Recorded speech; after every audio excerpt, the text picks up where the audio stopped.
This is the Anderson Township Board of Zoning Appeals. This board was established pursuant to Section 519.13 of the Ohio Revised Code and by the Anderson Township trustees to provide administrative relief to any person or entity adversely affected by the Anderson Township zoning resolution. Will the secretary please call the roll?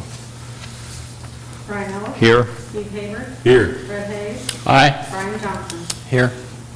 All right, thank you. And thank you all for coming to the meeting this evening of the Board of Zoning Appeals. Please be aware that this meeting is audio and videotaped and may be on live television.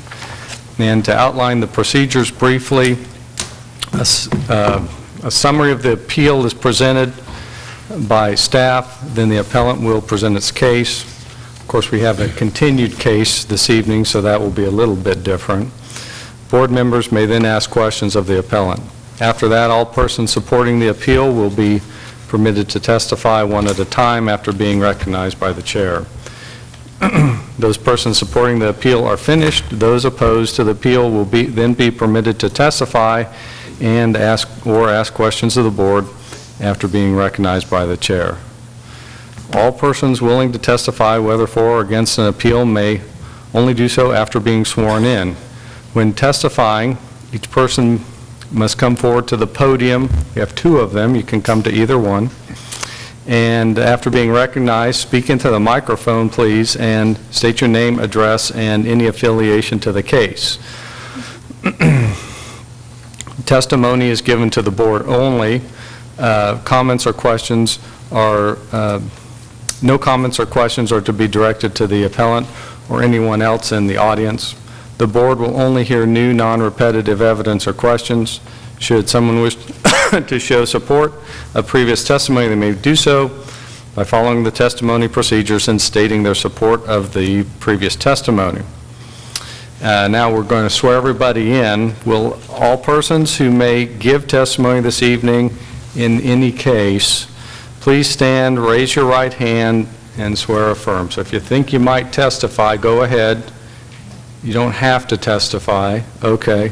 Do you swear to tell the truth, the whole truth, and nothing but the truth, so help you God?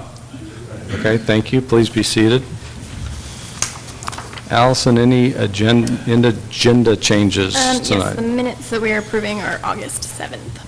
Minutes are of August 7th. Okay. With that change, Gotcha. I move we approve the agenda. Second. Motion and second to approve the agenda. Roll call. All in favor? Aye. Any opposed? Okay, we've approved the agenda. And now we have approval of the minutes next, and we have some minutes that were provided earlier in the week. We've had comments submitted. Give the board a moment to look over the minutes if you wish. I know some of us have looked at them already. And Mr. Hayes submitted comments that were incorporated. Okay, Mr. Hayes submitted comments that have already been incorporated. Thank you, Mr. Hayes. There was one other comment. Let me say that even though I apologize for not being in attendance at our meeting last, I did over the last couple days review the video record on Anderson cable television or whatnot. So watch the entire testimony, watch the entire meeting, and feel capable and qualified to assist the board in reaching a decision here. That withstanding, I also looked at the video record with the minutes and wanted to add one thing to what the board voted. And Mr. Oberschmidt asked a fourth item, which I see has been provided, that staff provide information regarding the existing 45-foot variance. What were the limits and controls that were set to that variance? Something of that nature be added, because it was one of those items that Mr. Oberschmidt had mentioned. Right. Thank you. Last time. So we'd like to add that notation to the minutes at the end. Did anybody else have any more comments on the minutes? Mr. Chairman, I move that we approve the minutes as amended. Second. Okay, there's a motion and a second to approve the minutes as amended for August 7th. All those in favor? Aye. Aye. Any opposed? Okay, we've approved the minutes.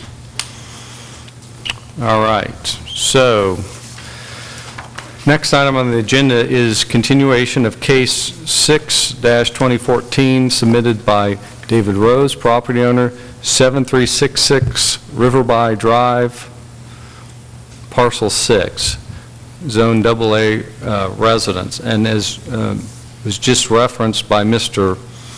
Haber, at the last meeting, the board kept the public input part of the meeting open to accept some additional information. Ms. Hodson, do you have anything to add on that? Sure, I can provide kind of a brief summary of the case for you all. As you said, the property is owned by David Rose. This is a zoning map showing the surrounding zoning. Then in addition to that, green space is located on these two parcels. Everything surrounding it is AA, which is single-family residence. The applicant is requesting for a reduced rear yard setback for the construction of a new home. This graphic shows in yellow the existing home, which is to be demolished, as well as in red the outline of the proposed new home. As you said, the public hearing was left open, and you all requested several items from the applicant, and then from me, you requested a summary of that prior case, which allowed for an existing reduced rear yard setback for that original home and the addition on it. The existing home prior to the 1992 addition was 62.1 feet from that western property line, which is considered to be the rear property line. The proposed addition was to be 18 feet 6 inches by 25 feet, and the proposed distance from that rear property line was 45 feet. I've provided for you all a copy of the minutes from that meeting, as well as a copy of their final signed resolution and the zoning certificate that was issued for that. I wonder if we might take a moment just to Certainly. look that over. I know I haven't had an opportunity to look at that. Would the board like to take a couple minutes and maybe look these materials over? Yes, please. All right, so excuse us for just a moment.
Allison, the condition that was applied there, substantial conformance with the plot plan, is the attached plot plan, was Yes. it? Yep. Even though it's not labeled as such? Okay.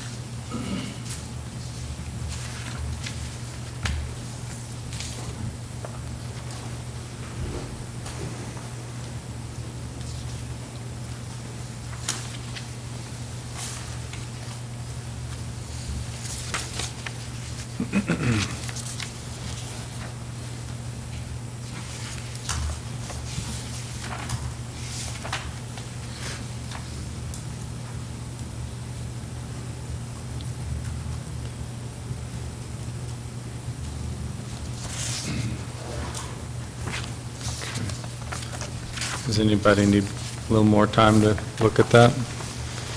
Okay. All right. So, Ms. Hodson, at the end of that case last month, this case 6-2014, we had requested some information. It's reflected in the minutes. And I've received a couple geotechnical reports from the 70s from H.C. Nutting. It looks like they looked at the property when it was first proposed for development. Have we received anything else at this point? We have not, but the applicant is present tonight and may be Okay. able to provide some additional information. All right, that sounds good. Did the board have any questions for staff on any of the materials we've received or anything else on this case at this point? Okay. Why don't we have the applicant come up, Mr. Rose, and if you could reintroduce yourself and go over some of the materials and let us know what you've got for us. Good evening. I'm David Rose, owner at 7366 Riverby Drive, and I'm the one that's proposing or requesting the variance here. I do have somewhat more information here that I can hand out, if 4 copies or however many you need. It's for each member. Maybe you can give one, if you have extra one, to Allison. Okay. If you don't, you can just... I've got 6 copies. Oh, okay. Everybody look at it. Okay. That'd be great. Okay. There we go.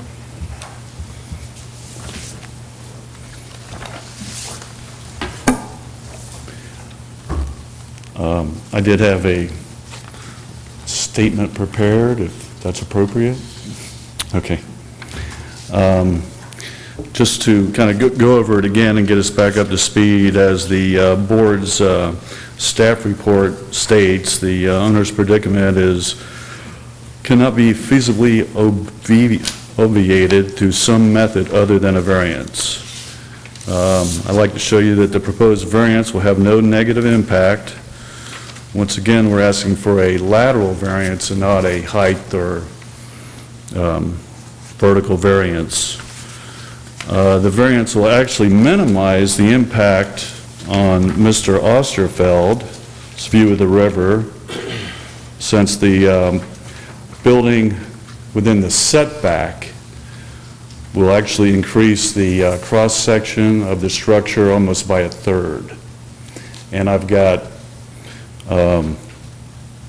pages on there showing the current existing home, the proposed home, and then also with the garage, if we had to build within the 60-foot setback, on how that adds to the cross-section of the structure. That's pages 1, 2, and 3. Building the garage within the setback, if we didn't obtain the variance, would cause the most disturbance. It forces a relocation of a 500-gallon in-ground LP tank, moving the septic system or building a new one, if that's even possible, interferes with the natural grade of the ground and would be much aesthetically less pleasing for Mr. Osterfeld's view. I also have, as far as building that garage and location, a statement from the builder as requested by the board on page 5. And I could read that now, or unless you'd just like to read it. Is this the email from Mr. Seitz you're Yes, talking about? that's our builder. Let's see And what he he says. explains what would be needed to build the garage within the setback.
Everybody had a chance to read the email from the builder?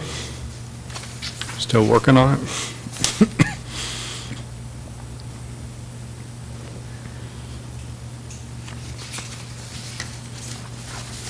Okay, Mr. Rose, what else do you have? As far as the geotechnical report, it's the original report, and it refers to the lots. We're lot number 5. The report indicates it's stable. That is on 6. I pulled that from the original report.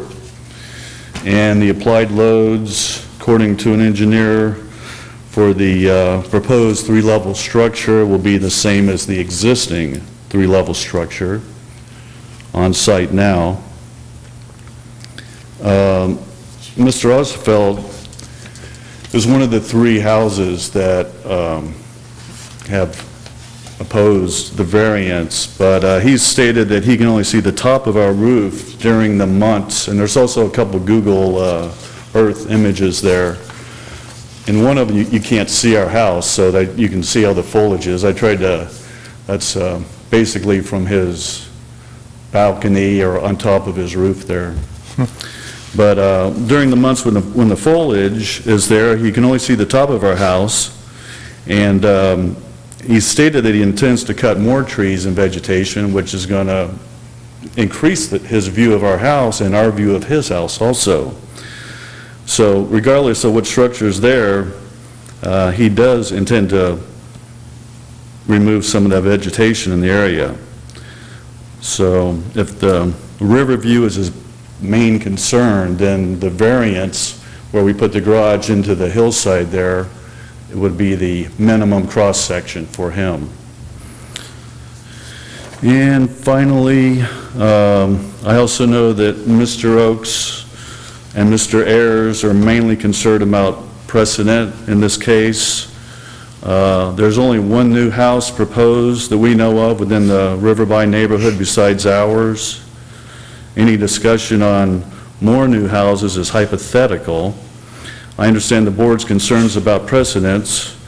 With the current review process, future applicants will still have to justify their variance, which will be considered on a case-by-case along with its impacts. And we're not looking for vertical variances, just the horizontal variance.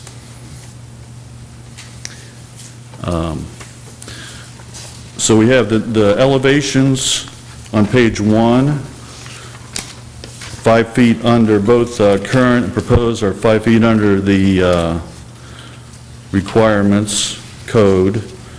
Page 2 is a rear elevation of the garage within the setback if we didn't get the variance.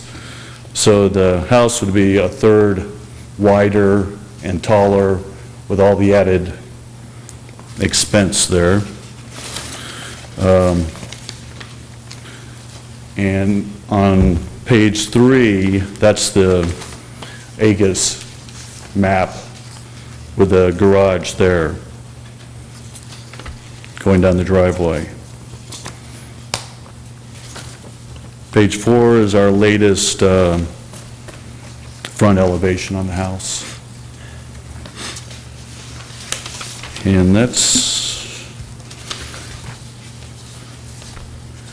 And just to bring up again the distance between these houses, Mr. Osterfeld, Mr. Oakes, and Mr. Ayers is 600 feet,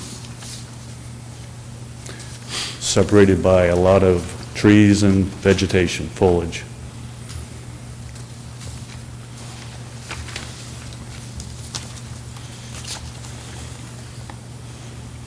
Okay. Well, there's a lot of information there. I'm sure there's some questions we have to pose to Mr. Rose.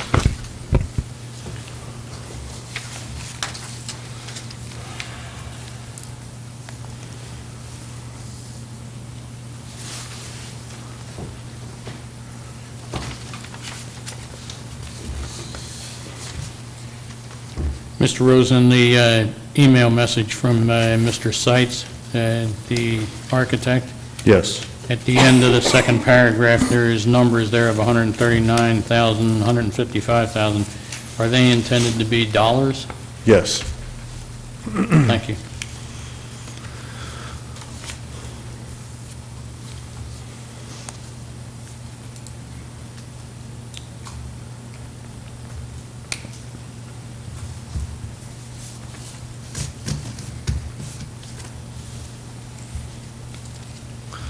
So on page 1,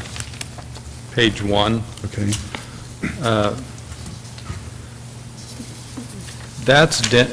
the purpose of that is demonstrating that the overall height of the house is the same, Correct. correct, 35 feet? Right. Is it fair to say that there's more of the new house that's at the same height than the old house?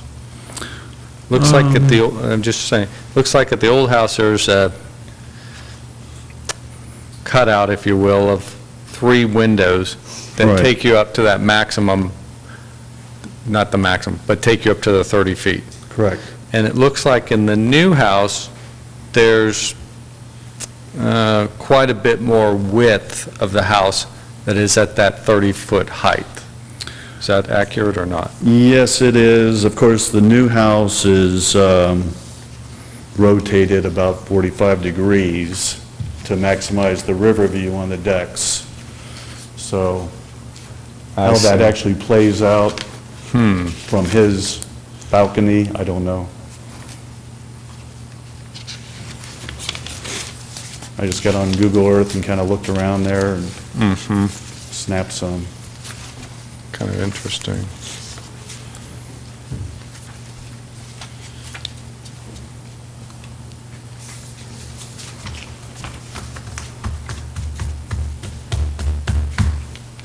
Okay. We're talking, it's 3 to 4 months a year when there's no foliage, where the biggest impact. The rest of the year,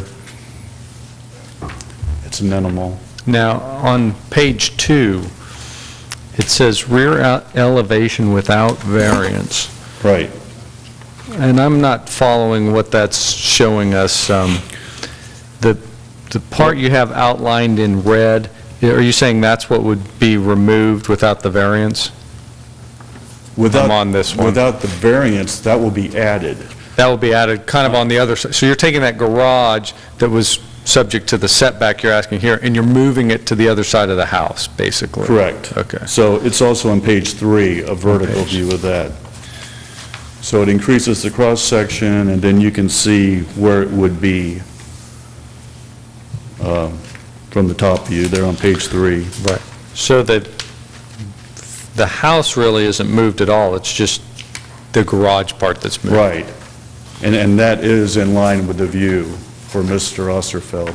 That's in line with his view? Correct.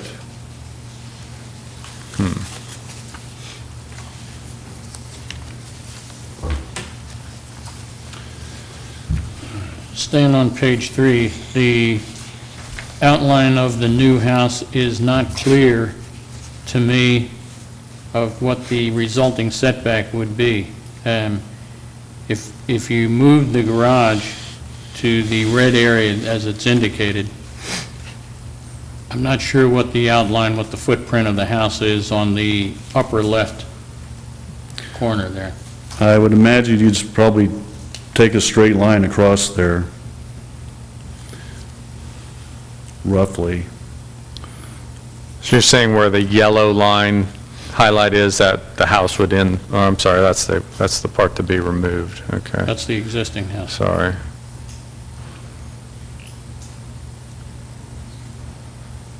So when you say that it's within the approved setback, that's the approved setback with the 45-foot variance, is what Correct. it's looking like to me. That's Yes, not- sir. That doesn't pull it back into the 60-foot, No, sir. okay.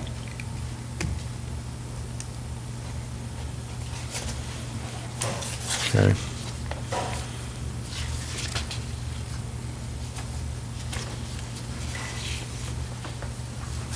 Back on page 1, Mr. Rose, the houses show, the house comparison there shows them at the exact same height. Is that accurate, though? Is the expected If you- foundation at the same level in both situations? Right, assuming that, when how the foundation is, if it's at the same average mid-grade, if you add those numbers up, which I did, it's actually 30 feet 3 inches on the new house compared to 30 feet on the existing house.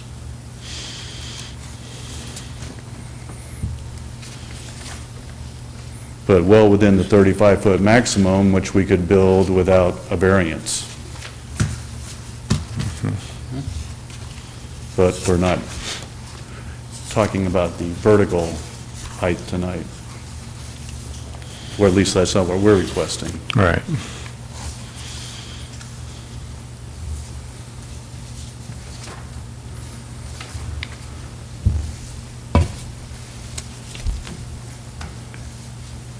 Mr. Rose, is there a way,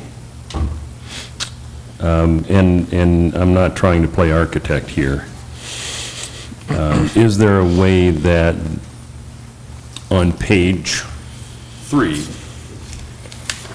of your supplement here, where you have the garage within the setback, is there a way that the house can be, the new house can be rotated or whatnot, such that it falls to the greatest extent within the permissible building area of the lot, and yet minimize a variance into the rear yard, but I don't know any of the constraints that have caused you to site the house the way that it is. Well, we have, the board, I think, has those pictures of showing the extreme grade, and of course, the closer those contour lines are, more the grade. So in 1986, they put it up on the level part of the hill, and that's what we intend to do. It's a pretty steep grade. No, I understand that. The more the new house goes to the northwest, the more you're going to be in what I perceive to be the flat area of the lot. Correct. Okay. Can the house with the garage in its new location be moved in a northwest location such that you are minimizing construction costs and also minimizing the variance required? I understand. It looks like there's a few feet to that setback on the northwest, but there's really not a lot of room to play with. I mean, we're planning on putting this house on the same footprint of the existing house. It is a challenging lot. Yeah, I can see that.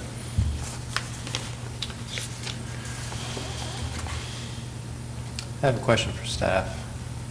And I think we might have talked about it last meeting, but does the 45 setback apply to just the current house? So if he did The conditions that were placed on that previous variance did imply that it needed to have substantial conformance with those plat plans. So if substantial conformance was found to be had with plans for a new structure, it would still be within compliance. Say that again, Allison?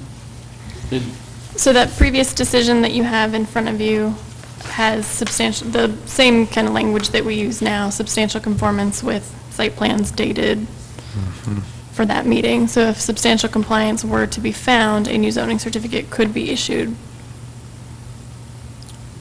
So if the garage in this newly proposed spot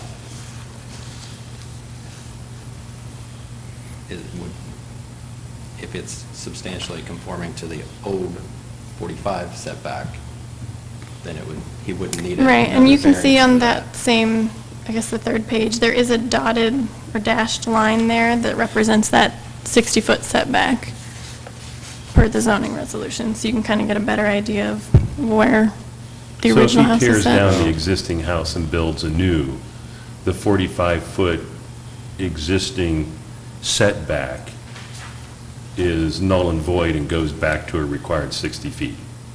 unless substantial compliance with those original site plans were to be Okay. met.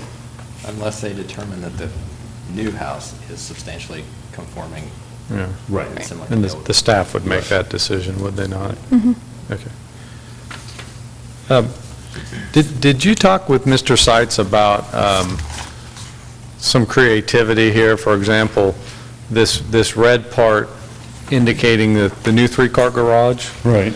Like maybe putting a two-car garage on that side and a one-car over here, so you're not getting into the slope so much?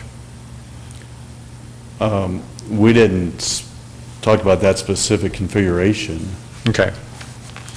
It's not original earth there, so there's a lot to build up. He talks about 500 tons of gravel, moving Yes. earth in, engineering. It's would be all new soil.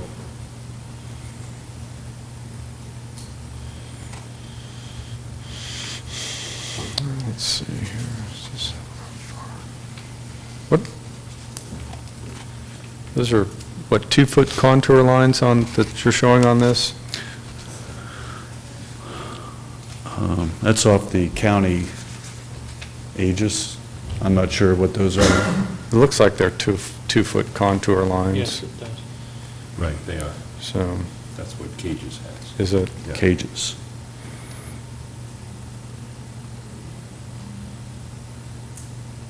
so most of this house looks like it's being built on a contour of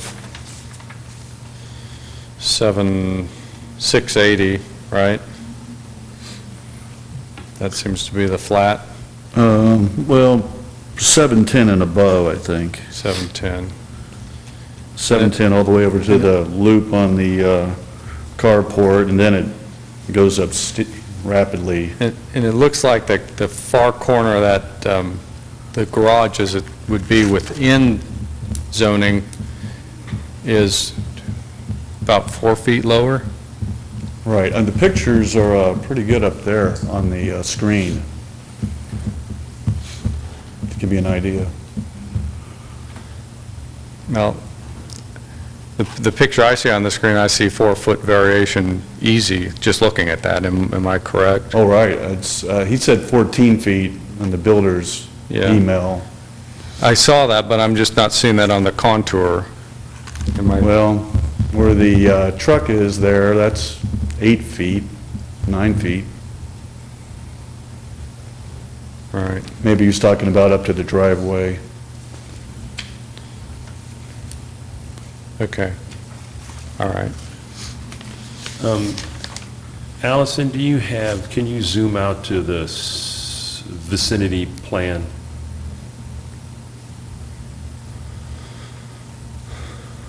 Okay.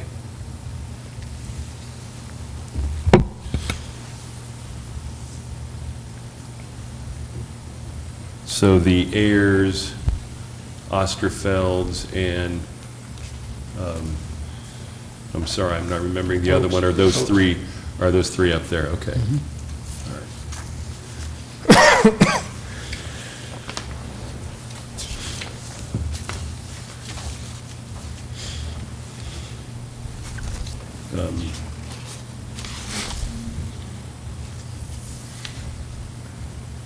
Mr. Chair, I'm not, how would you like to proceed here? I've got some ideas, I got some, Why don't we, I would say, why don't we ask our questions of Mr. Rose, and then see whoever else has comments on this new material, and then we can maybe go into discussion after that? Okay. Does that sound All right. good? Okay. Does anybody else Thank have you. more questions for Mr. Rose? Okay. Thank you, Mr. Rose. We may have more for you in a moment. Okay. And is there anybody else who would like to speak favorably and trying to limit your remarks to what's been submitted here and what our discussion is about topography and the additional material submitted? Anybody opposed? Mr. Trouth? If you could introduce yourself again, please.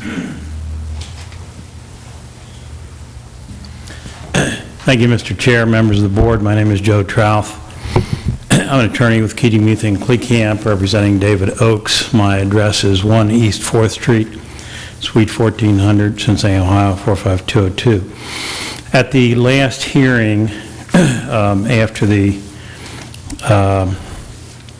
proposal was submitted by Mr. Rose, I indicated that there was really no evidence to prove the evaluation criteria that this board is charged with following. That the property in question will yield a reasonable return, or whether there can be any beneficial use of the property without the variance.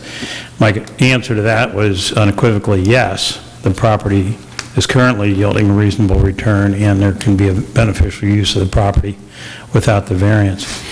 The variance is not substantial. That's absolutely a no. The variance is very substantial because we're going to approximately a 72% variance from the 60 that is required if you tear the house down. We're going to a 17-foot variance. The third criteria was the essential character of the neighborhood would be substantially altered, or whether adjoining properties would suffer substantial detriment as a result of the variance.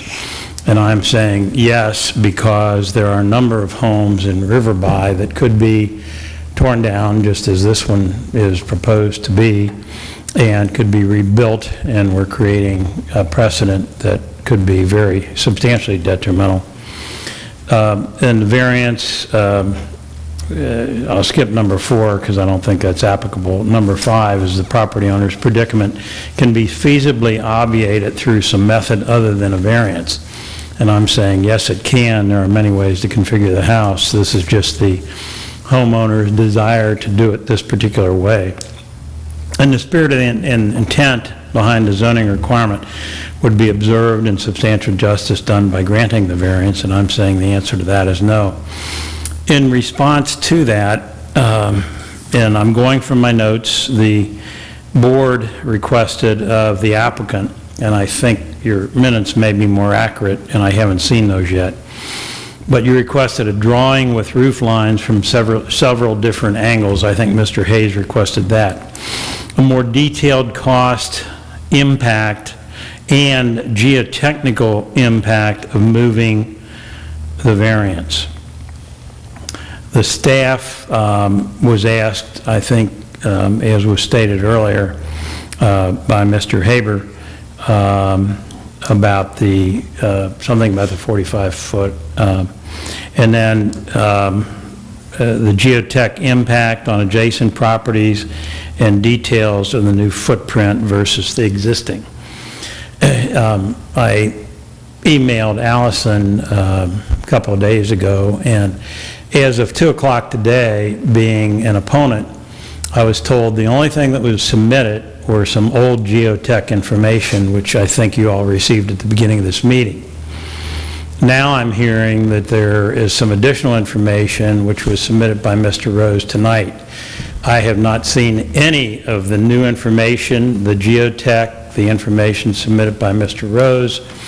Haven't had a chance to review it, to comment on it, and I thought your rules required that this information be submitted substantially in advance of the meeting such that it can be circulated by all those concerned, not only the board, but also people who are in opposition. So without having the opportunity to evaluate whether Mr. Rose even complied with your requests, and from what I'm hearing, I don't think he did, number one. Number two, I'd like an opportunity to see and review the new information to see if that in any way changes his ability to meet the 6 criteria that are required to grant a variance. And I haven't heard about any updated geotech. I haven't heard whether he submitted any accurate drawings on, you know, the old roof lines versus the new roof lines, you know, the old footprint versus the new footprint, the detail of the cost, et cetera, et cetera. So I would ask that, you know, the matter be further continued so that we have an opportunity to review this information and comment on it. using professionals and so forth. Again, we're just trying to see if the criteria are being followed, and there's no way we can do that without reviewing the new information that has just been submitted. Okay. All right. Thank you. Thank you. Mr. Trouth? Yes. Appreciate your comments. It seems like to me we've got a couple issues here. From what I saw of the video record, people are concerned as to whether or not views are going to be altered. Correct. And yet you have a concern representing a client that says whether or not the procedures are being followed. Yes, and I'll give you the reason for that in 1 minute. I'm finished. So my question would be, if a solution could be worked out between the parties that states the following, that views would not be more obstructed by the residential structure than they are right now, would your client be willing to go along with it? I believe so, but we're also a little concerned about the geotech impact because there were landslides in the very close vicinity of this lot. Our other question on the procedures is that there was a pending application that's being revised right now for the lot immediately next to Mr. Rose. That was the new house that he's talking about that is going to be built supposedly soon. Okay. And my client has very grave concerns about that also. So again, that's why we're concerned about procedure, precedent, all those other things. I mean, I'm trying to understand in what direction this board should go. Yeah, I mean, I think if the house were built on the old footprint and it's the same height and everything else, I don't think we'd have a problem. But even there, and there was some confusion last time, I'm not sure it's been cleared up. Was the old variance a 30-foot variance or a 45-foot variance? The variance was for 30 feet to provide the applicant a new setback of 45 feet. Okay. I don't quite understand that, because if there were a 30-foot variance granted the last time in 1992, that would mean the house was set back 30 feet from the required 60-foot. The house is set back, the house with the addition is set back 45 feet from the western property line. So need a Currently. variance of 30 feet to make the 45 feet? Is that what you're saying? Less than that. The required setback, I thought, was 60 feet. Required is 60 feet, so it would be less than 30. 15 feet was the... Was the old variance, was Yes. 15 feet, and it's now sitting, the current one sits back 45 feet, and now they're saying they want it sitting back 17 feet. That's the request, yes. That's fairly substantial.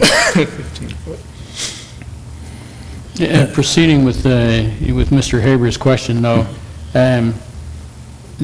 with the existing variance that has long since been approved, if they kept the existing footprint, they could go as much as 5 feet higher and substantially change the view, as I understand this situation. But that is what you and your client would propose? No, I think the way I answered Mr. Haber's question was, if the new home were built on the old footprint, at the same height, and again, I don't think the applicant was even talking about height. But you're right, it could be built higher. It could be. With no change or no procedures before this board at all? Well, if it were built on the old footprint, and it's substantially in compliance with the plan that was approved, I don't know if the 5-foot increase in the height would be in substantial compliance with the originally approved plan. I think that's a question. The plan was a, give me the words for it, it's a layout plan. It was not a... You mean a footprint? Footprint. It was Yeah. not a construction plan. Yeah. Yeah, and again, I don't know what that 5 feet would do. That was the other thing. I haven't seen any sight lines, I haven't seen any of these types of things. All I've heard was testimony from the applicant that, hey, we aren't going to really affect the sight lines and all that. I mean, but then I'm hearing that, maybe we will be, because, there's a wider, higher roof on the new house than on the old house. So, again, I'm saying that there are some unanswered questions. So another question would be, if we could prove, and this is big hypothetical, and I apologize for talking hypotheticals, if we could prove that your client's view is not any more obstructed than it is right now, given the proposed design, and that's a big if, would you be in favor of it? The only other issue is that setback. And it's such a substantial variance, putting a house 17 feet from the rear property line. I don't know what that does geotechnically, if that does endanger the slopes above or the slopes around. That's a fairly substantial technical question that I, as a layperson, can't answer. Yeah, but when I look at this topographical map, the flattest part of the site is outside of the building footprint, is outside of the allowable building area. I don't know what, Did they cut into the toe of that slope, though? It looked like they did slightly. I don't know. Right. And I think the whole geotechnical issue is going to be another one that I would like to address, but possibly not at this moment. So from what I hear you saying is that if we can prove to you and your client that the massing of the house does not further obstruct the view any more than it is right now, and we'll just leave it at view, that you would be in support of the variance, notwithstanding other items. No, because of the second issue. Of the geotechnical. Geotechnical and the precedent being set by a 17-foot rear yard variance when the code requires 60. So he's saying even if you can resolve the height view issue, he still has a concern with. The time to get to the bottom. You got the variance, as Mr. Trouth is arguing, is substantial, because he believes then the next house might want a 17-foot setback. Right. Okay. Yeah. Right. Is there any more questions for? Thank you. Okay, Thank you. Thanks, Mr. Haber. Any more questions for Mr. Trouth? Okay, thank you very much. Thanks. Who else would like to speak on this case in opposition? Or would anybody like to speak on it just to provide information? Maybe you don't feel like you're for it or an opponent? Okay. Don't see anybody else wanting to speak on this. So,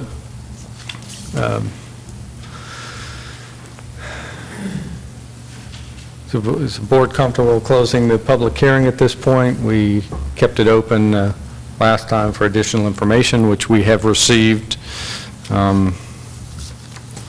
Does closing the public portion of the hearing preclude any additional information from the appellant? Yes. Then I'm not comfortable with that yet. Okay, Mr. Haber would like to keep it open, which is fine. Would you like to go into perhaps discussion among the board, and if we have further questions, we could ask the applicant?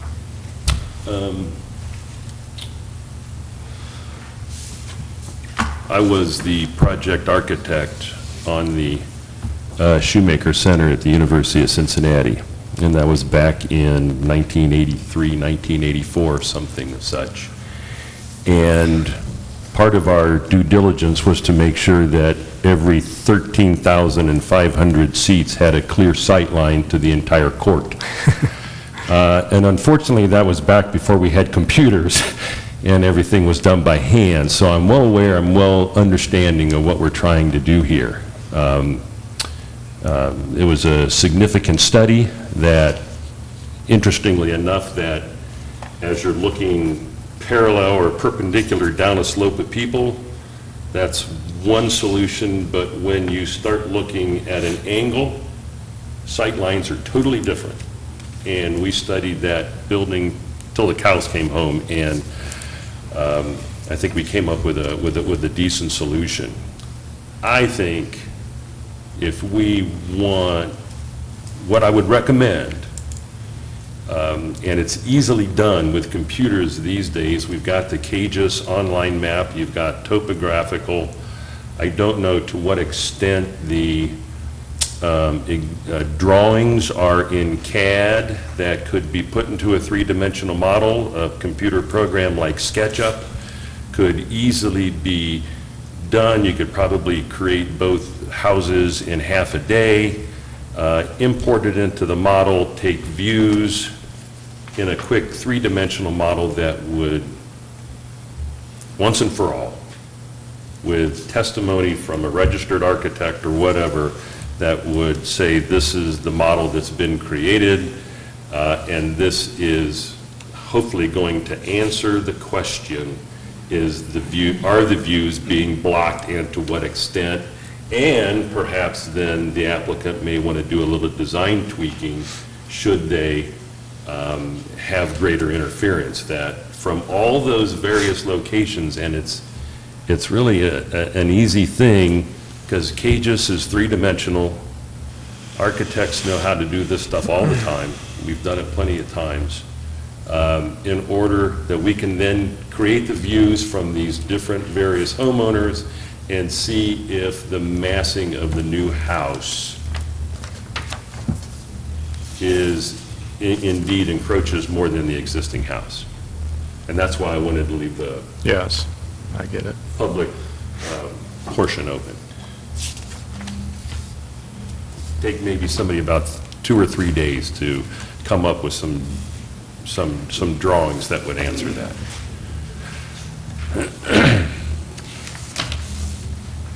And one other thing regarding geotechnical is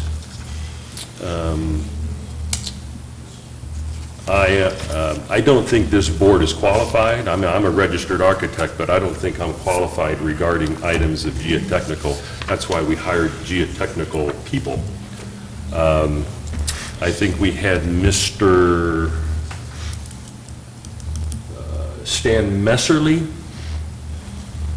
made a comment last night, and I do not know his credentials, not last night, last month, made a comment, and I do not know his credentials regarding the geotechnical. I would certainly recommend that a geotechnical study or some response be done for this design regarding that hillside. Is that I don't think we're qualified to look at geotechnical studies and say whether or not a design is appropriate or not.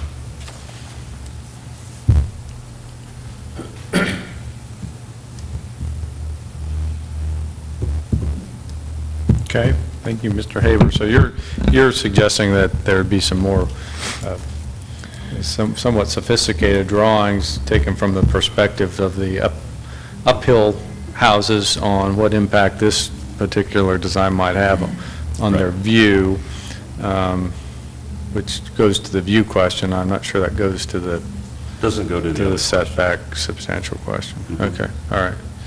All right, so we haven't closed the public hearing, so why don't we continue with discussion right now? Mr. Hayes, do you have any thoughts on this? I agree with Mr. Haber's thoughts, but I'm conflicted with the with the need to make for this board to make a decision in a reasonably timely fashion, so that the owner can either proceed with approval or denial of the variance.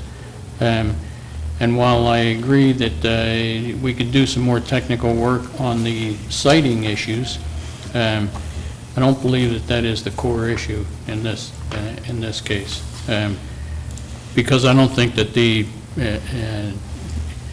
all of the studies will show that it's not a substantial view issue at all, and that's not going to be a big problem. The core issue in my mind is the setback. And the question is, what's the impact of that setback on the adjacent property owners? And what's the impact of that, of a variance, of a significant variance that way, potentially significant variance, on the next property to build there? That's what I think the core issue is there. And so I'm on the fence of whether we postpone for another month. Okay. Mr. Johnson? I'm also conflicted on this one. I'm basically going down the standards. The property in question is currently yielding a reasonable return. The variance is not substantial. Well, we have supposed to be 60. It's currently 45, 17. That would tend to be substantial.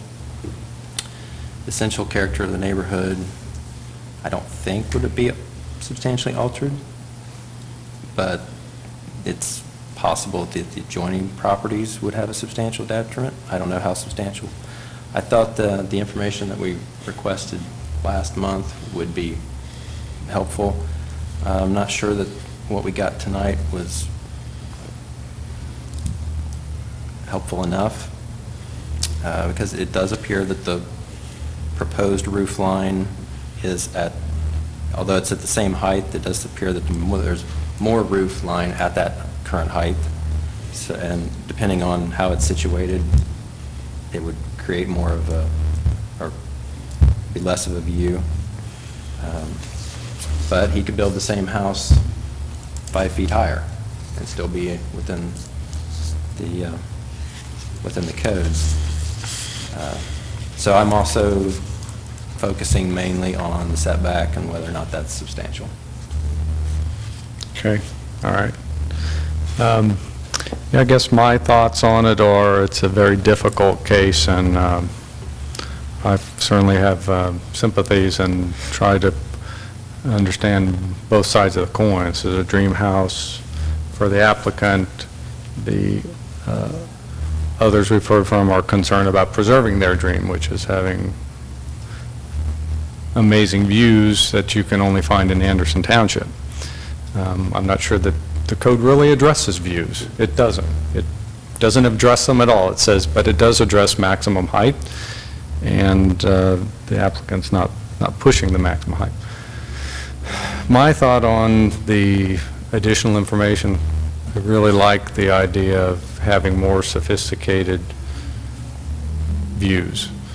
But I thought that opportunity was presented last month.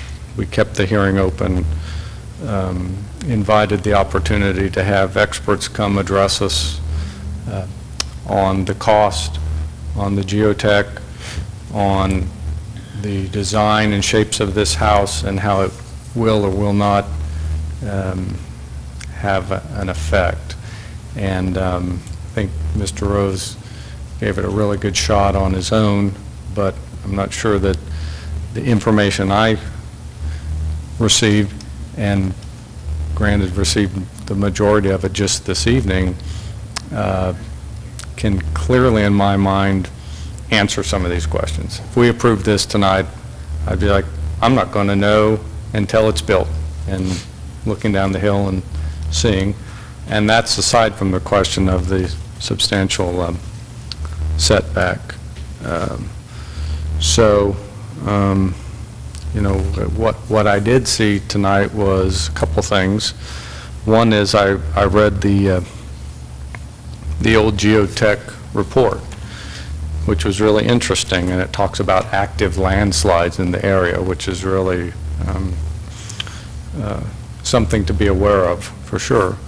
But it did talk about Lot 5, which is the subject lot, and it basically said that on Lot 5 could be built on, but just keep it above a certain contour.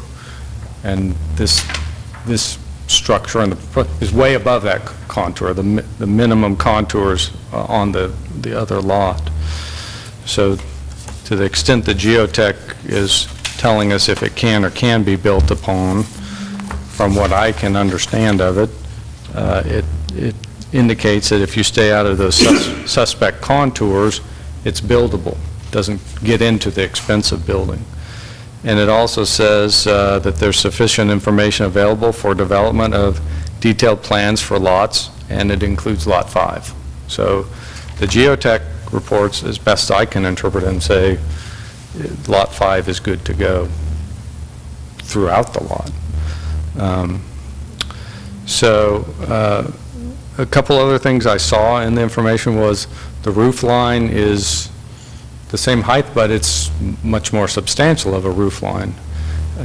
I did not see different perspectives of that house that was mentioned by the board that might be helpful. I do think that I do believe there's some thought that needs to be given about precedent here, and that, but it's not precedent as far as view lines, it's precedent as far as variances and keeping homes in that area within their buildable area. And we did have testimony from one adjoining lot owner. It's like the code accidentally did something, but this landowner indicated he was aware of it, which was he was aware of certain setbacks when he bought his house. At least he testified to that. And he knew there was downhill potential of conflict, but he also knew that the zoning somewhat protected his home, in that there are certain limits on that. And if those limits were to be compromised, there would have to be a public hearing on it, and he could have input on that, and he took advantage of that. And so I think there was some reliance on the zoning, even though it doesn't talk about his point, that he felt it was giving him some level of protection. And that's kind of what zoning is about. It's about use of property and how it affects the neighbors. So, and lastly, on the cost, again, I'm just looking at the drawings that were given and looking at the contours, and where I see the corners of a relocated garage that would conform to the existing variance, I'm not seeing a huge drop-off. If I'm reading these 2-foot contours right, I'm seeing a 6 or 8 foot drop-off. You just build a wall up, and in these, you know, it doesn't look substantial to me. It doesn't look like it's a $100,000 fix. I don't know that. I'm not an expert. I'm just, that's how I see that. So I'm actually seeing some evidence, I believe, that it's can be built within the approvals it has today. And then lastly, on the septic, again, we don't have testimony on this, but I think if you build a brand new house, you're going to be building a brand new septic system with that too, or at least you're going to be substantially overhauling the septic system that's there. I believe. I don't know that for sure.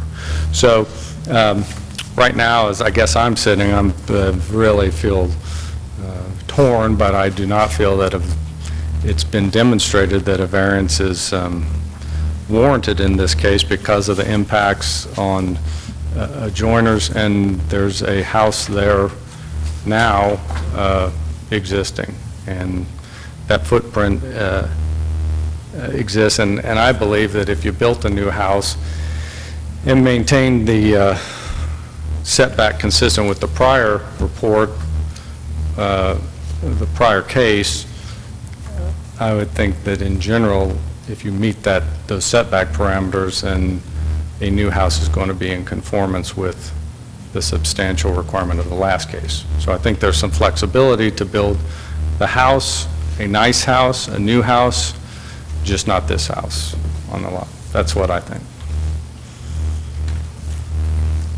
So I'll ask the board, I guess, one more time, do you want to keep the hearing open, or at least give Mr. Rose the opportunity to bring back more information? I do not believe that will change my viewpoint of it, but I would defer to you on this.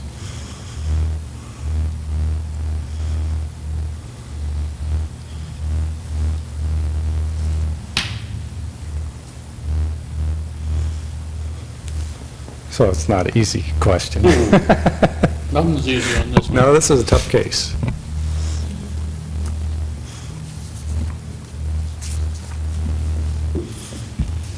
Guess well, anyway.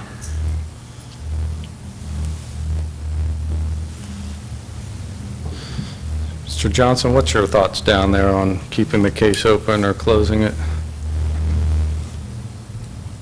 I'm kind of leaning to going ahead and making a vote. Okay. Mr. Hayes, what's your thoughts on that? Agreed. Okay. Mr. Haber? Well, I think because of the challenges of the case, again, I apologize for not being here last month. We may be a little bit more down the road than we are. That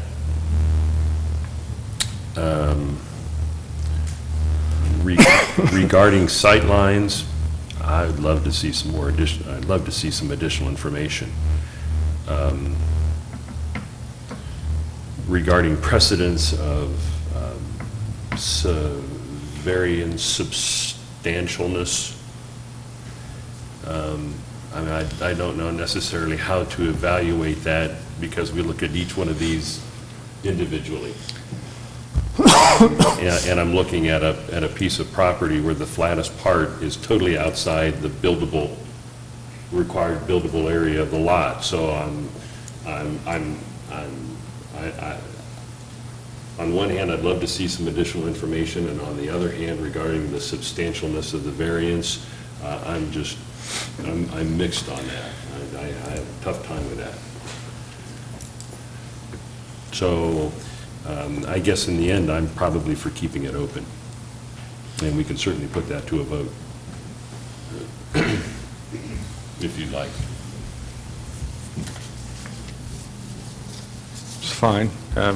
All those in favor of keeping it open, aye? Can we call a roll? I'd like to call the roll, please. Well, let's make a motion. Let's then. make a Yep. motion. I move that we keep the public hearing portion of this meeting open until next month. Second? Okay, there's no second, so I'm sorry, Mr. Hayes, were you going to second that? I was scratching my head of how can I vote against this and second the motion at the same time? Yeah. It's a You matter can of just second it, public but discourse. You can second and vote against it. We did not have a second. Mr. Chairman, I move that we close the public session on this, on this case 6-214 BZA. All right, is there a second? Second. All right, motion is second to close the public hearing. Steve Haver, Nay. Brett Hayes, Aye. Brian Johnson, Aye. Brian Miller. Aye. All right, is there any more discussion among the board on the case? We'd like to, I have a question to staff.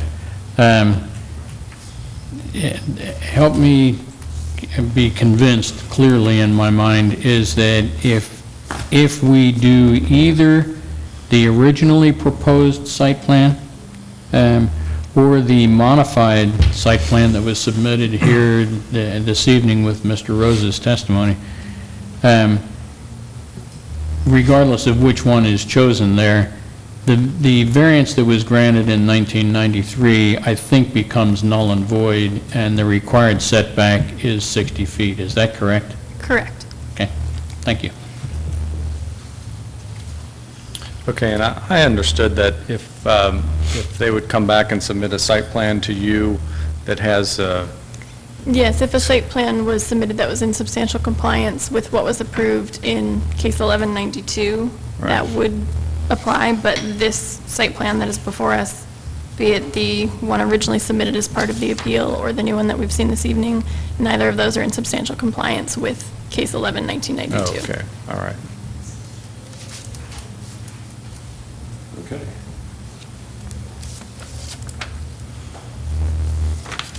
I'm done talking. You cut me off.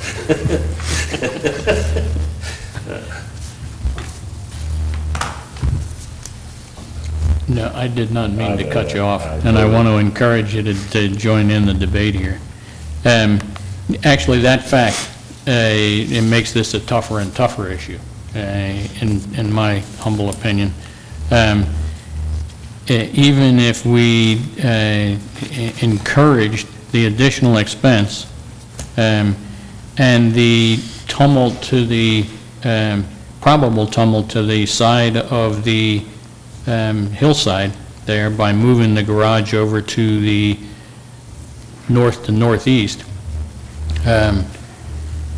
it still is not in substantial compliance with the old variance, and to be in complete compliance, it would have to be moved, the entire structure would have to be moved further down the hill.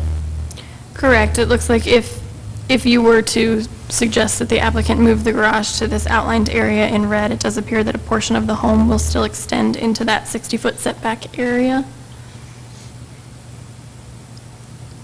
Yes, it may move a bit to the south or the southwest from the closest point of the existing house, but it's still somewhere in the 45 to 50-foot setback, which is a violation of the zoning code.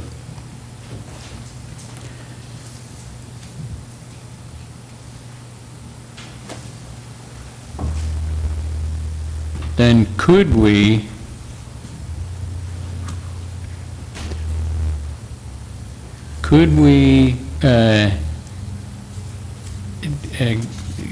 approve this variance subject to the design that comes no closer than 45 to 50 feet as a setback, and allow the property owner to do some more design work?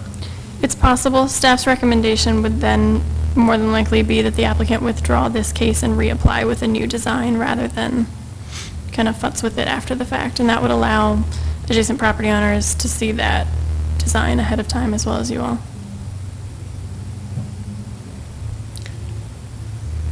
That sounds like a good solution to me.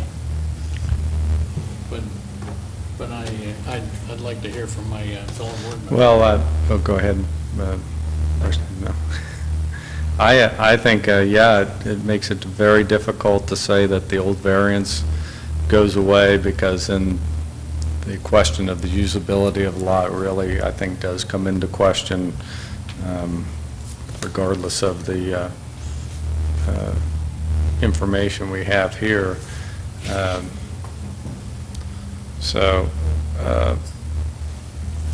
Yeah, that makes it a lot tougher to approve it. I was going to be inclined to keep the old setback, deny this request, but keep the old setback, but that's not what's being asked of us. So, notwithstanding any additional information regarding sightlines or whatnot, and that's why I was joking about being cut off, is that given the information that we have right now, is I don't feel comfortable in granting this variance. So if we deny that, then that doesn't preclude him from using the house as it is, building something within the essentially the same footprint. Or which even would be- potentially reapplying or he for could variance with a reapply. different site plan. And then he might reapply with a different site plan and push the old setback from the old case and say, you know, this was granted before, and I think the question of whether that's substantial or not has already been answered by people who preceded us on this board, so. So would somebody like to make a motion, perhaps? I'll do it. I make a motion in BZA case number 6-2014, address 7366 Riverby Drive, to deny the requested variance. The property in question will yield a reasonable return without the variance. That the variance is substantial. The adjoining properties could potentially have a substantial detriment as in granting a variance.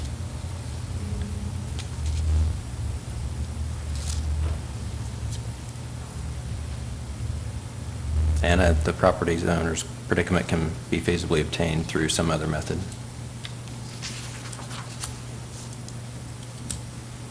Second? Motion and a second. Any further discussion? Roll call. Steve Haver, Aye. Brett Hayes, Aye. Brian Johnson, Aye. Brian Ellis. Aye. All right. Okay, we'll move on to case 7/2014, submitted by Stephen Cahill, Abercrombie and Associates, on behalf of Dr. Howard Bell. This is the property at 528 4 Mile Road. Allison, do you have a staff summary, please? The property at 528 4 Mile Road is zoned A and AA residence, and their request tonight is a variance from section 171.7 of the Anderson Township zoning resolution to allow for existing accessory structures to be located in the front yard area when a new single-family home is constructed. Typically, on this slide, I show you kind of a map with property lines on it. Tonight I am not, and we're going to get into one that has new property lines. The property was recently redivided, and the new lines are not yet reflected on Cages. So on this map that we're viewing now, this red line here is the division between A zoning and AA zoning, and the property does straddle that. Here we see an existing barn, existing residence, and existing accessory structure. Currently, this residence, the front yard is facing this private drive, and the accessory structures are in the rear yard. The proposal tonight is to add a residence to this property, which would be located in this vicinity, causing these three existing structures to become within the front yard area. This tract is 8.7366 acres, or 8.4 acres net, and has frontage of 22 feet on 4 miles, so it is a panhandle lot. The topography varies, and the existing use is that single-family home that is original to the site and the barn. Surrounding zoning, you can see, is A and AA accordingly. You can see an aerial of this site. So this is the existing barn and single-family home.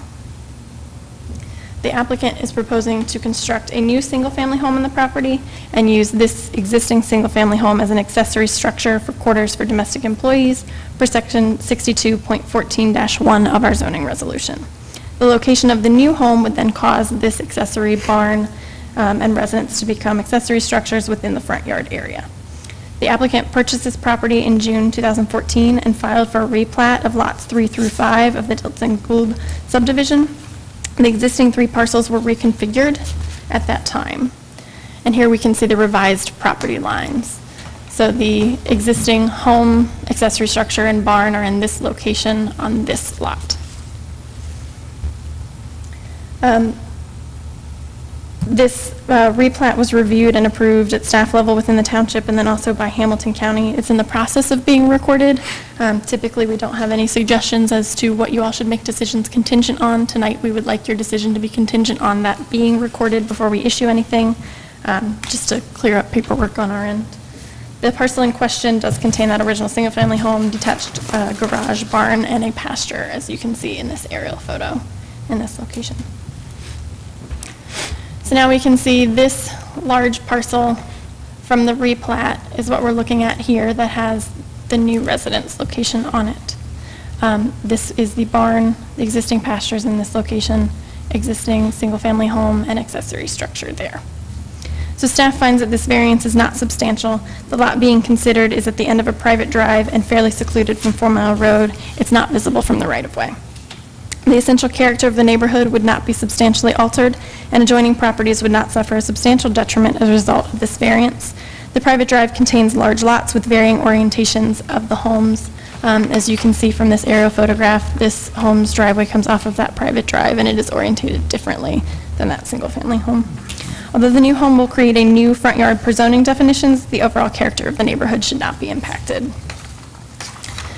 The variance would not adversely affect the delivery of government services. Access is going to still be maintained through that private drive and easements. And finally, the spirit and intent behind the zoning requirement would be observed and justice done by granting the variance. The original farmhouse was constructed in 1887 and is proposed to be preserved through this variance request, thereby preserving the character of the area. The new home is proposed to be located toward the rear of the 8-acre lot, compliant with existing zoning setbacks. Do you have any questions? Any questions for staff? I have one, Allison. Tell me again the significance of the replatting and what really happens there. So there, previously, I wish I had that before. There we go. Property lines were vastly different. This replat allowed this existing single-family home, accessory structure, and barn to be on one parcel together. It provided the opportunity for future development back in this area. It allowed this parcel to still be on its own separate lot with a panhandle out to 4 Mile, as well as this parcel to the south. There So it's is kinda no, there cleaning- is no structure on that parcel to the south, I don't I think. do not is- believe so, no.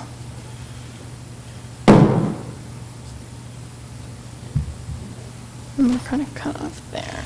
Yeah.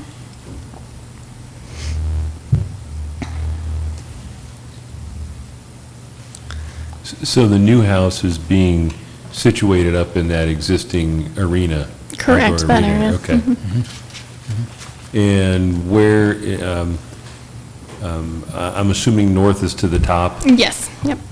Where's the nearest home then adjacent, either to the west, north, or east? The closest would be that existing single-family home, the original structure on that property, Okay. as well as this subdivision. Okay, what's in the upper right-hand corner? There's a residence there. Okay. And is that of lower or higher topography? Looks like lower, doesn't it? Yeah. Okay. And there is, to the north and to the west though, Allison? Is there anything there? There is some development in this area, yes.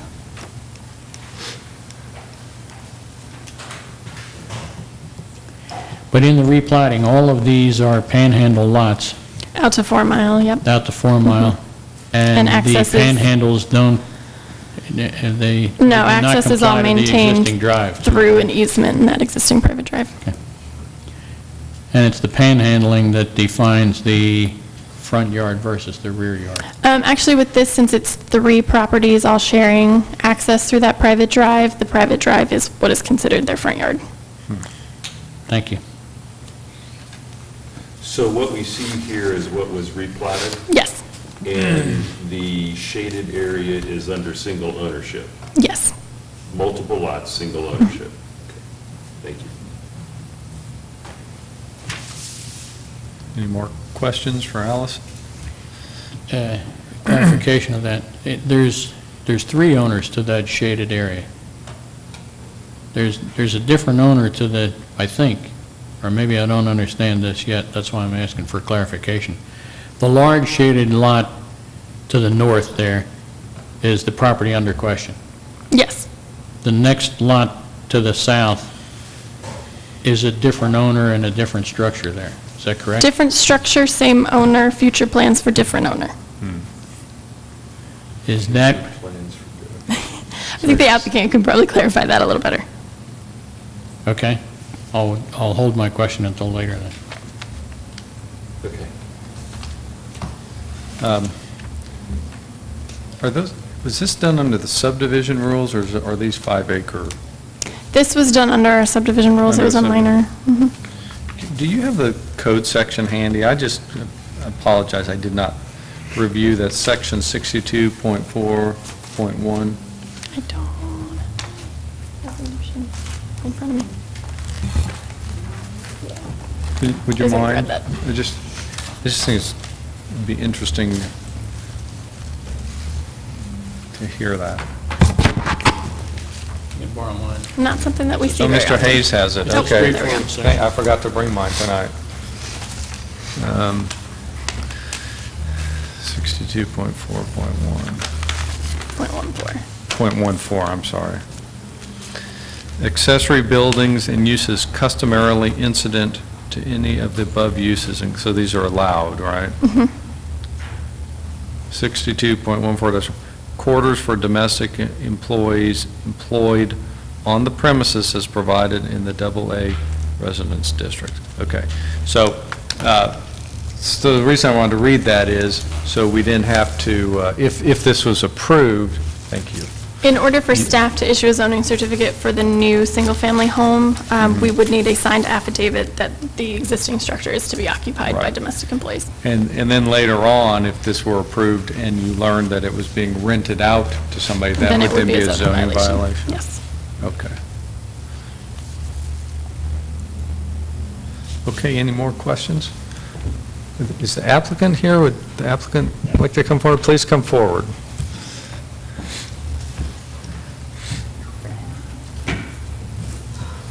Mr. Cahill. Good evening. My name's Steve Cahill. I'm with Abercrombie and Associates, the civil engineering and surveying firm. Been working with the Bells for the last few months and their family, doing this survey work and the completion of the reconfiguration of the 3 lots. That plat is recorded, by the way. So the recordation happened this past week, I believe. And so we've created the 3 new lots. And so our request, of course, is to allow Dr. Bell to build a residence on the 8-acre tract, and these structures would then be in the front yard. So there are 3 main reasons, I think, the house position and asking for this variance, and we'll let Dr. Bell speak to you guys too. But you know, initially, I think the position of this house, he's looked at it hard, and we've paid attention to where the house sits, and really has no impact visually on the adjoiners. Secondly, it gives Dr. Bell and the privacy that he's looking for in his new residence. And the third thing is, topographically, he's looking for some kind of a walkout, and then so the topo in that area offers him the capability to do that. So. Okay. Any questions for Mr. Cahill?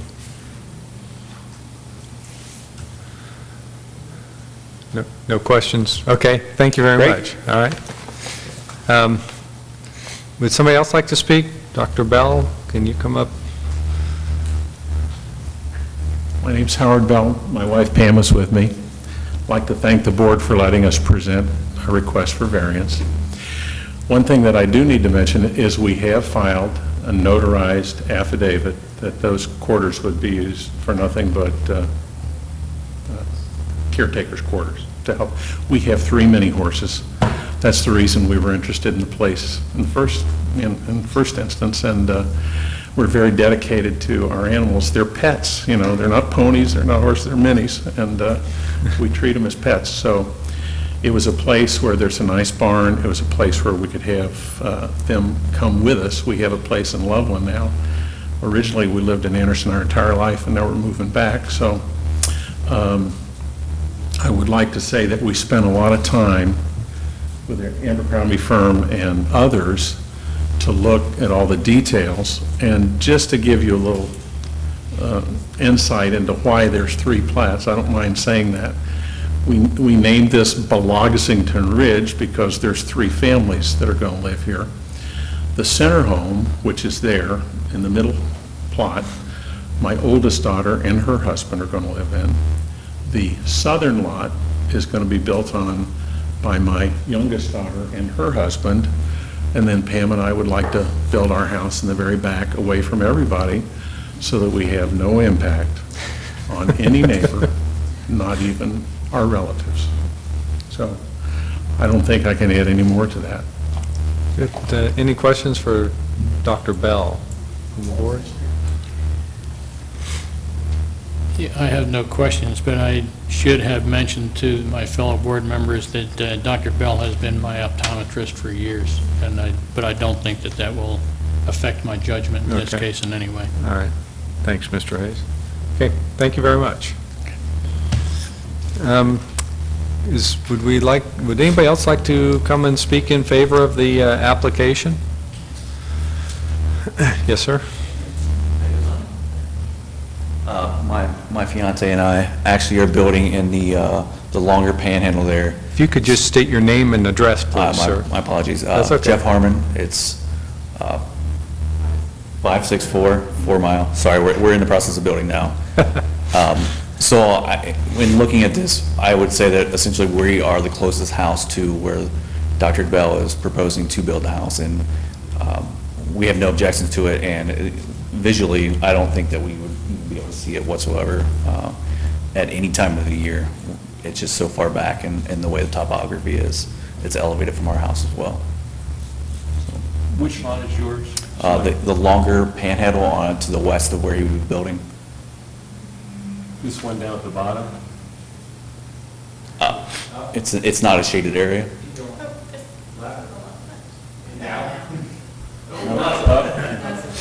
The narrower, longer one.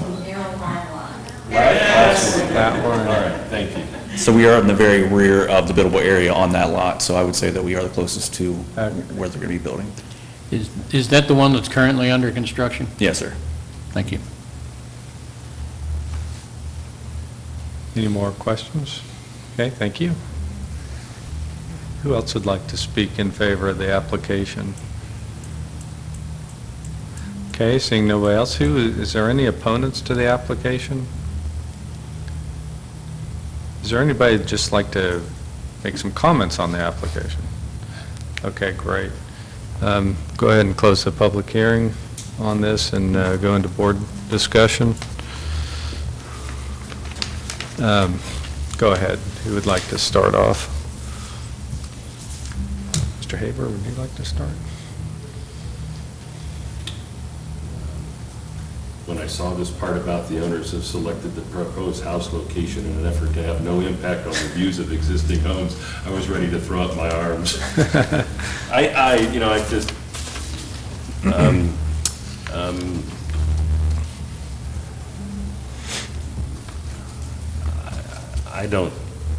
I'm trying to come up with a reason as to why this would be either substantial or whatever, and I don't see, when, again, based on our earlier case and applying the rules, with a piece of property that's been, this large, this contiguous,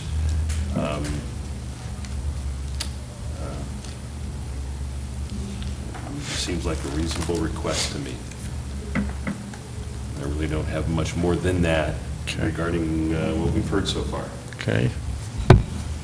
Thank you, Mr. Haber. Any other comments from the board?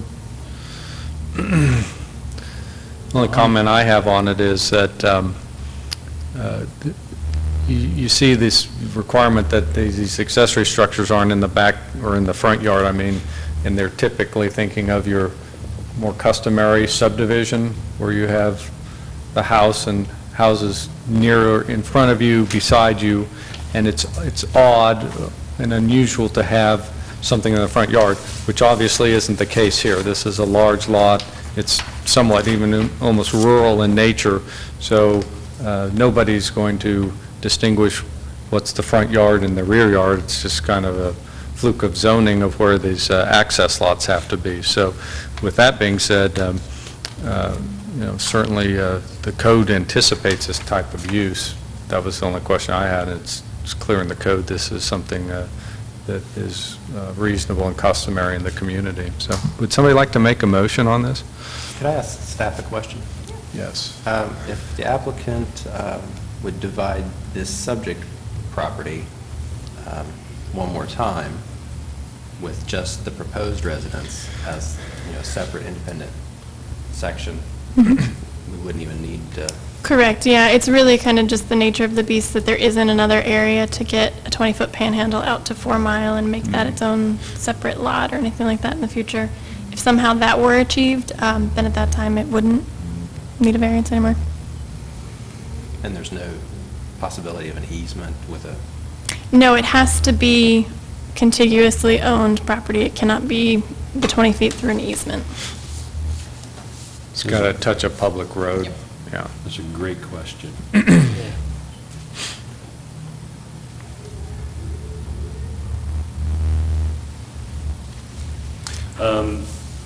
Mr. Chair, I move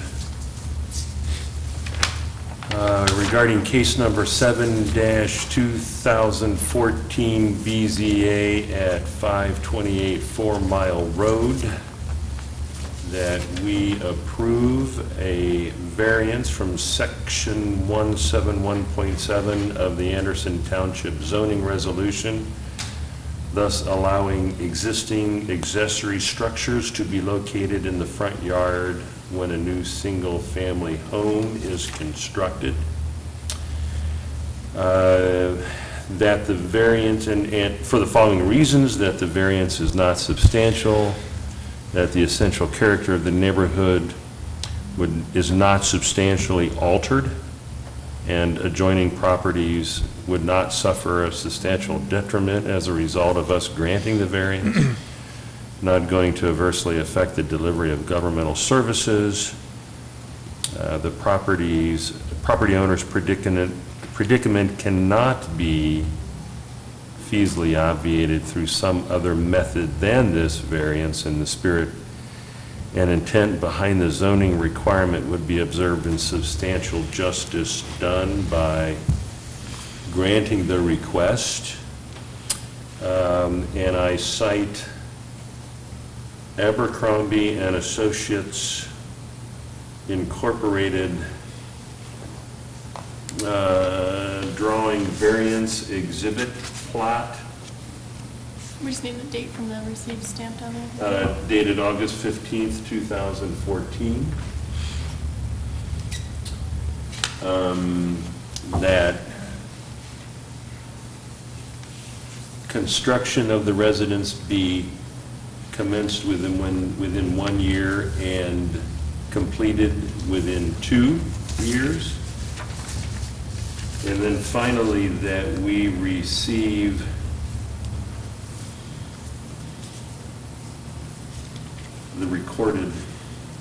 the documentation of the recording of the replat. Is that good enough language for you? Is there a second? Second. Okay. Further discussion? Had one point of question of discussion on the 1 year, 2 year requirement. Since the variance really isn't applicable to the new house, but it's really just allowing this to remain in front whenever that new house is built. And I don't know what their time frame is. I'm wondering if we need that requirement in here, just in case there's some delay or something. What happens based on those contingencies if the house is not started within a year or completed within 2? We've had some that have come back before you all for kind of an extended time period before, so it could come back before you. And you record those? Yep. Now, my concern is that the variance would allow to go on in perpetuity. Okay, all right. Rather Just than, didn't want to, looks like that might be a substantial undertaking, building that house back there. I don't know how long it's going to take, well, it could be longer. It could be longer. as long as it's started. Well, yeah, as long as it started within 2 years. How's that? That'd be okay, I think. yeah. And completed within 3, because I agree with you, the indefiniteness is the thing that is of concern. Well, I mean, I think if they're going to start it, they'll complete it. So I was just saying started within 2 years. Yeah, I'd agree to that. That sounds good. So was there a second? I think I Mr. second Hayes, it. would you accept that change, Mr. Hayes, in your Absolutely. second? Okay, all right, motion and second. Haver, I'm sorry. Roll call. Roll call. Aye. Sorry. Fred Hayes, Aye. Brian Johnson, Aye. Brian Golson. Aye. Okay, all right. So we now we now type up that decision and journalize it, and they'll sign it this evening. You're free to hang out and watch us do that, or you can go enjoy Party on the Plaza, which is what you hear through the boss right now.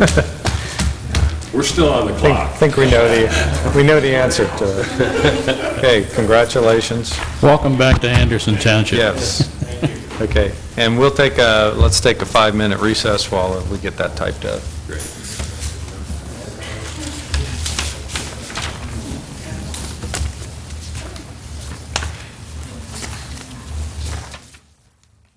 Thank you, guys. Good discussion on the previous case. Good stuff. I was afraid that you would hold an eternal Then I cut you off. Oh, no, but that forced my There's a really good point raised at the last minute by you, I think, Fred, on this. You can't even take advantage of that existing variance that's on there.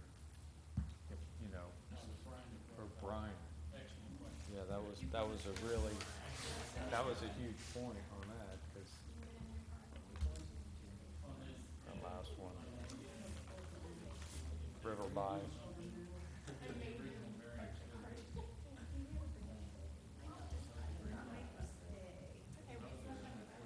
Yeah, see, I was thinking, well, they'd just be good to go, use that existing variance, but then they'd really be pushed back.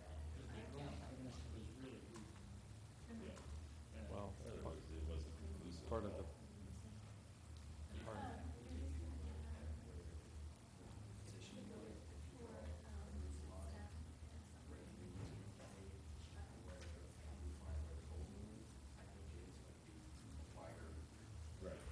it looked like it was.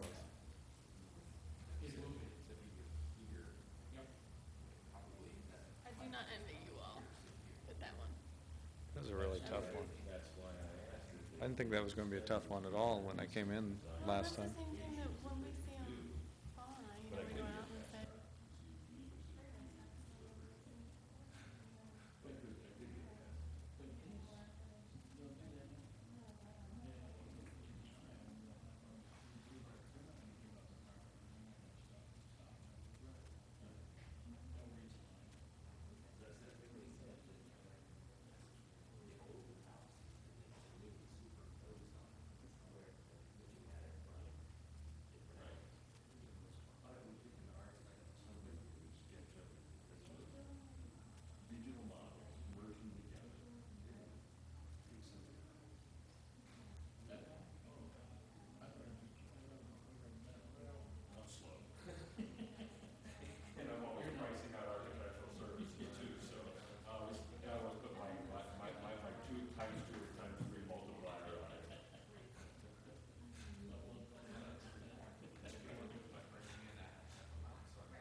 All right, so we'll go back into session then and review the draft resolution.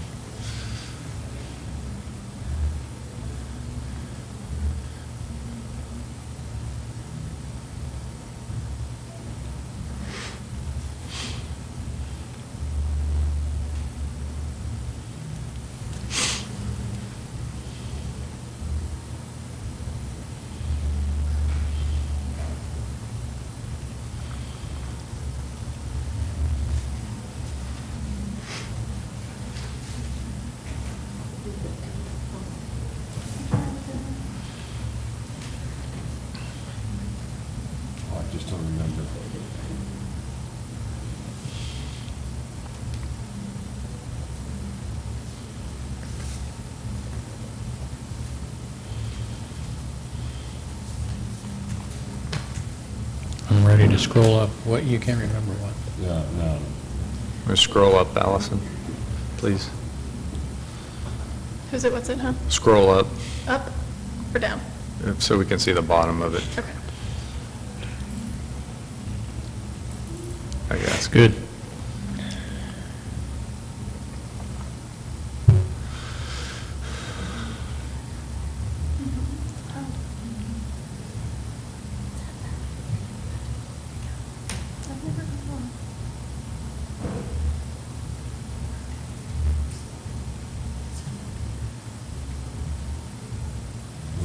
Go ahead and scroll up the rest of the way. Is everybody ready? Yep. Okay.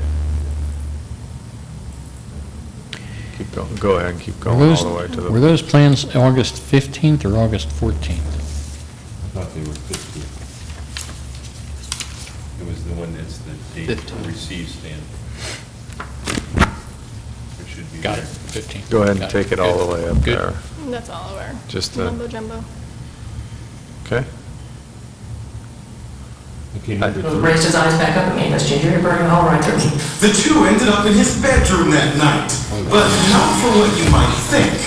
That same evening, we ended up reading together. You're in his bedroom, first night you meet him, and he's reading to you. Were you at all nervous? I mean, What a wonderful cap. I don't know. I don't know.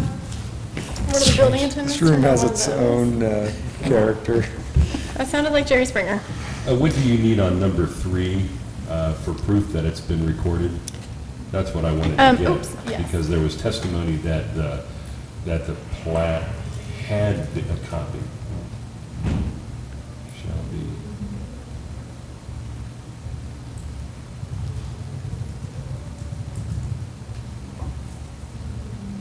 That's fine. Oh, that's beautiful. Yeah. Would it be recorded or record? It's the record plat is Okay. what gets recorded, so we just need a copy of what they took down there. So they'll give you a stamped copy or Yeah. something? Okay. And then we'll also get a copy of that affidavit, but that's not what they're bringing. Okay. Okay, would you go back up to the top, please? Yes. Mr. Chairman, regarding case 7-2014 BZA at 5284 Mile Road, I move that we approve or grant and journalize the case. Second. Motion and second, case 7-2014 BZA, roll call? Or further discussion? Roll call? Steve Taylor? Aye. Fred Hayes? Aye. Brian Johnson? Aye. Brian Miller? Aye. Okay, any further business? None. Freshman. Okay, Next, October 7th, 2nd. October 2nd, we'll see you here. Hopefully. And we have new cases? We are expecting one so far. What is- Signage. Signage, Sign okay, case. so it's an easy one. Yeah.